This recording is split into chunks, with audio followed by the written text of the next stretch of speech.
G'day everybody, welcome back to another episode of Photo Australia. In this episode, we've actually had one of our viewers ask us to actually clean one of the sensors on our cameras. So I thought, well, I'll volunteer. I've got a camera, it's actually in the car at the moment. I'll just go grab it in a sec. And we are going to show you how to clean the sensor. So I've got Grant and myself here today. So I've got it's an older camera, my D4 here. So we will go. Okay. We'll go in and Yeah. Well, have a go at cleaning it. I can do this, Brad. This won't take long. If I'll just make a start. Okay. Well, we're gonna show on camera, Grant. Right. Well, hang on. Where are you going? Well, going in here. Where else will I go? To the workshop. The workshop. Well, you're framing in here. Yeah. Well, I don't know about this. I'm organised. Look. Now, you said you had to scrub the sensor. Oh, hang on a minute. You're not using. I'm ready to scrub the sensor. and I've got the brush. No, Grant. That'll be all right. This is not clean. This is not cleaning your boots. And if it's really dirty, if it's really dirty, I don't think so. no. We'll be right back with you in just a second.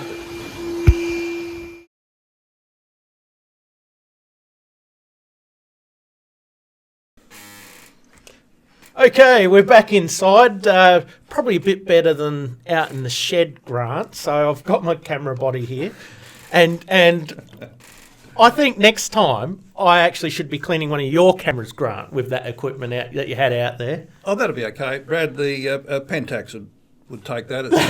It would take the steel wool, would it? Yeah, it's used to rough treatment. Yeah, Brad, look, in our usual slightly offbeat manner, what we're trying to say there, folks, is there are things you don't do. Correct. And when you're cleaning your sensor on your camera, it's a very sensitive, high-tech piece of equipment. It's the heart of your camera, if you like. If you damage that, then you're in big trouble. Yes. Big trouble. So be gentle with it, folks. Exactly. Don't do what we were doing. Don't do that. No. So normally, and I reckon it's episode 2, if you wanted to see something that's horrible, one of the very first episodes. But episode 2, I think I went through just using one of those rocket blowers. I think Grant's got one. I've got a couple around where you actually take the cap off your front of your camera. You pop your mirror up and hold your camera upside down, and you can just blow. Usually it's just a bit of dust or something that would come straight off with just a bit of air. That's all I hardly ever had to use an actual sensor cleaning kit because it's very rare you'll actually have something stuck on your sensor. Yeah. Usually a bit of air, a puff of air will just blow it completely off. But in this case, what I'm going to show you is I bought from any normal camera store will have sensor cleaning kits. This was the kit that I picked up from my camera store, and they've got basically there's about 20 different brushes. They're a vacuum sealed brush, so the key thing is they have to be absolutely clean. So don't just go rummaging through your drawers and find some brush that you think that will work, because you'll probably end up dirtying your sensor instead of cleaning it. Or even worse, damaging your sensor. Would be, and that's expensive. Yeah, well, that's buy a new camera, Grant. Love your sensor, folks. So, love your sensor. So buy a kit that is factory sealed From your local retailer. Support your local retailer. Definitely. He's trying to feed a family and do the rest of it. So. And after you used it, throw them away. So once you've ripped one open, they're disposable. Get rid of them. Yes, don't be a tight ass. Throw it away. Don't try and reuse it a second time. Don't try and put it back in a package, because it will attract dust and particles, and all you'll do is transfer them to the sensor and create more problems. And Brad, you referred to that the use of the rocket blower. And I think we mentioned this in that earlier video. When you pick your rocket blower up to use it to clean the dust out of your camera, give it a few squirts away from the camera first of air, because you don't know what's settled inside that rocket blower, because it only works on the basis when you squeeze it, it expels air, and when you release it, it inhales air. So you've got to make sure that there's nothing lying in that. Yeah, make sure your equipment's clean. Yeah, that you're going to transfer a bigger problem into the camera. So exactly. Give it a few squirts in a clean environment, and away you go. And that's the thing. Make sure you are in a clean environment, not out in a shed, Grant. Well, unless you've got a very clean shed that's... What we were trying to show is what not to do. Correct. So what we're wanting to do, I've got D4 here, is you'll want if it's a mirrored camera, there is a setting on there to go mirror up. And you'll hear my mirror's just clicked up on my camera. And from there, you can actually open up your... at the moment, I haven't got a lens on this one. Is to open up and you'll see the sensor is in there. And what we're going to do is we're going to grab one of these sensor brushes. And a lot of these sensor cleaning kits will actually have instructions on it. Read the instructions, because each brush could be slightly different. That's a really good idea, folks. Don't just go in there. Instructions. Don't just go in there. This is a kit for a full frame camera, so they've actually made the brush the correct size for a full frame sensor. There are other kits that if your brush is smaller, you can still use them, but you use it as a window effect. So you can go from, usually I start from left to right, and you can work your way from left to right at the top, and then turn the brush, a bit like cleaning a window, and then work your way back down if your brush is smaller than your sensor. With the one I'm using today is for full frame, so it says 60 degrees, you hold it on its side 60 degrees, left to right, and it does the whole sensor in one pass. And then it says after that, you then flip the brush the other way and you go from right to left. That way that you're cleaning on one side of the brush, and if it's picked up any grime, it flips onto another clean side of the brush and wipe back. It's also got written in instructions, you can use it to start with as a dry brush. It has given me sensor cleaning fluid, and it says only use this if it doesn't work with the dry brush to start with. So if it's really stuck on there, it says use 2 drops of the fluid and repeat the process. I know I won't have to do that because my sensors are pretty clean.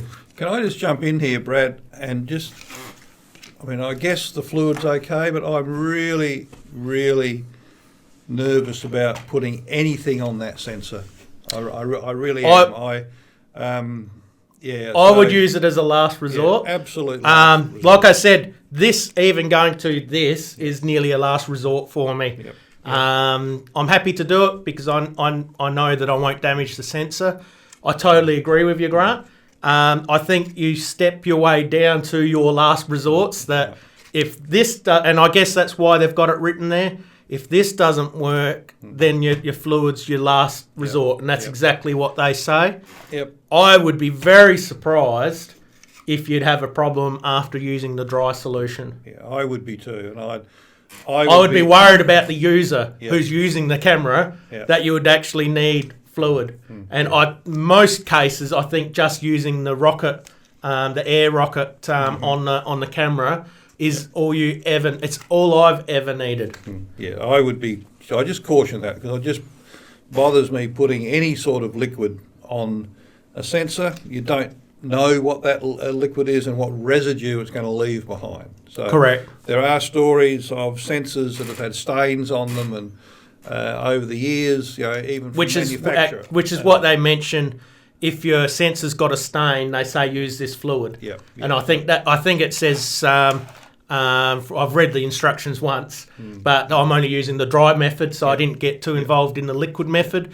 But it said about sensor staining, use the fluid. and then they go over it after you've done the fluid with the brush, go back over it with the dry brush again. So So if they're talking about using the fluid in the case of a stain, and a stain is generally was a residue of oil left over from the manufacturing process, that was leaving it only need a minute drop to spread on the sensor.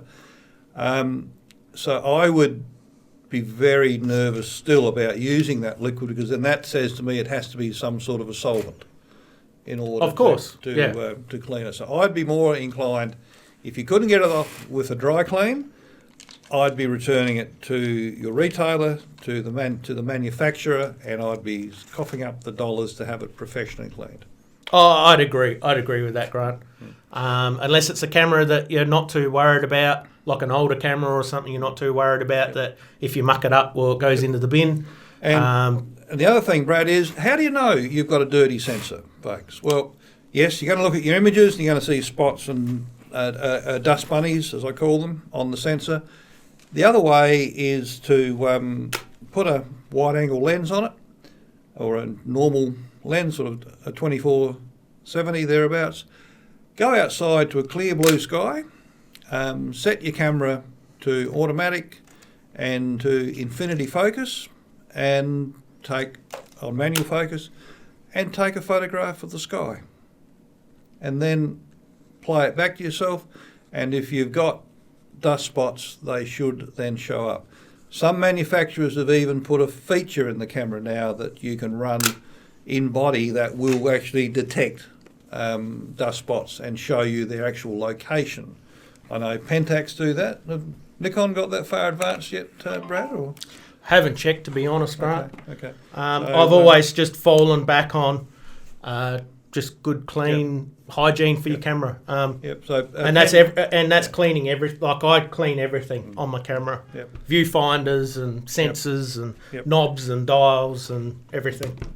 So while Grant was talking, getting back, I wouldn't have your camera this way when you're doing it, which is flat, as you are more likely to start dropping things on the sensor while you're doing it.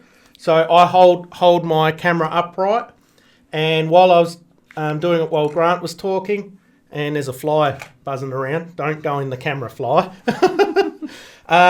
They said 60 degrees, so I went from left to right, get it on the camera, I went that way, and this is the same width as my sensor.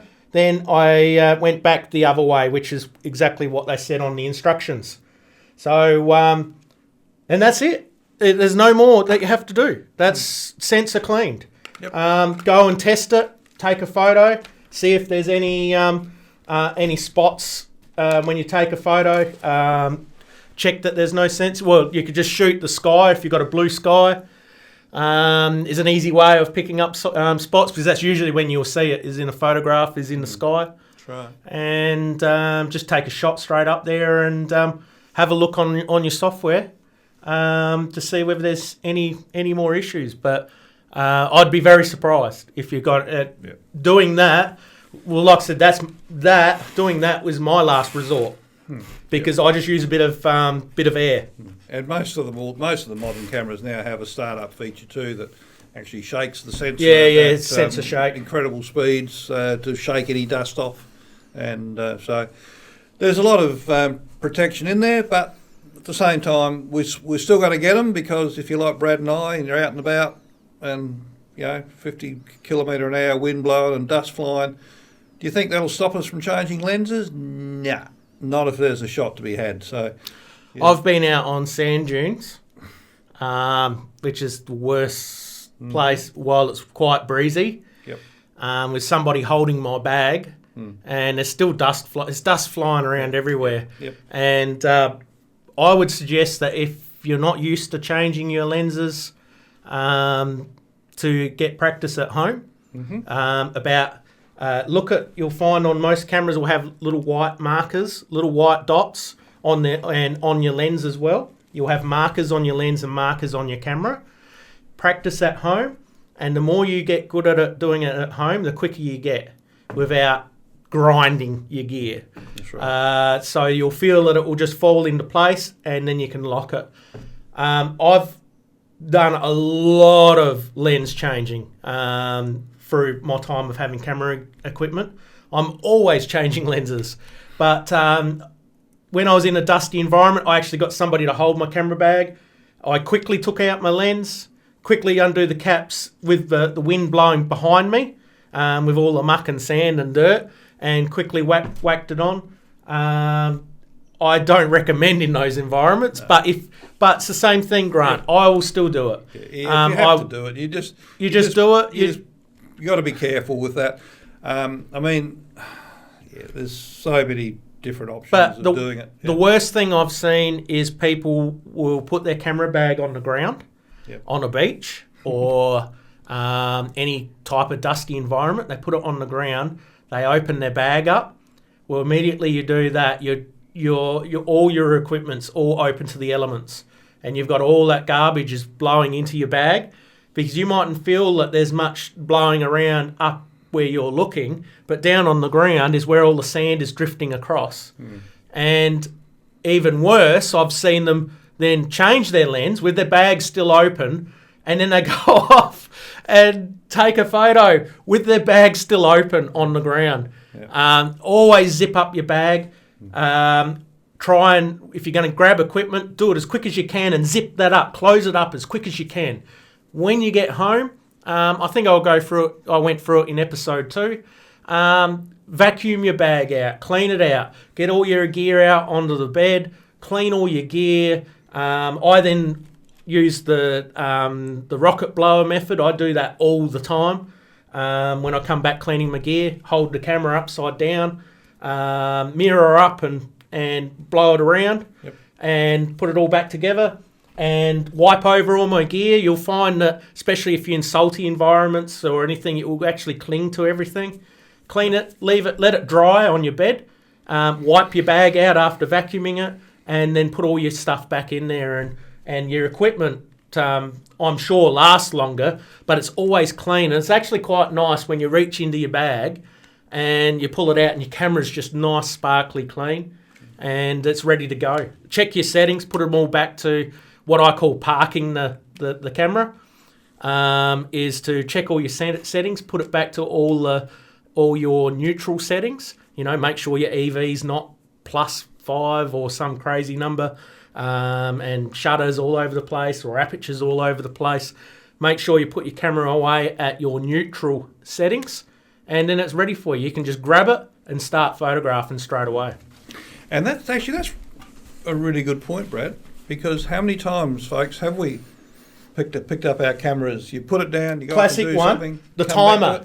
The timer. I love hearing it when somebody comes out, takes a photo, and they've done night photography, and they've had their camera on a timer setting. Yeah. And they go to take a photo of something, and I hear this beep, beep, beep, beep, beep, beep, beep, beep, beep, beep, beep, beep. And I'm like, you didn't park your camera. So, yes. It does. It saves embarrassment. Yes. But it also saves time. And, wouldn't it be terrible if there was something that's spectacular that's happening, like a bird or whatever, and you go to take the photo, and then the timer comes on. Yep. And then by the time you get your settings right, or you take the photo and it's black, because you had some crazy setting on your, or it's on manual. Yep. I mean, what if you're on manual exposure? It's, park your camera. Yep. Very good. All right, with that, it's a quick, short little episode, but it's not a lot to talk about with sensor cleaning. Don't be afraid, but I would go down other methods before you need to actually stick a stick in your camera, like blowing. I agree with Grant with the sensor fluid. That would be an absolute last resort, if not use it at all and actually get it professionally cleaned. I completely back you on that one, Grant. Keep your gear clean. And if you enjoyed the episode, give us a thumbs up, hit subscribe. With that, we'll see you in the next episode. See you guys.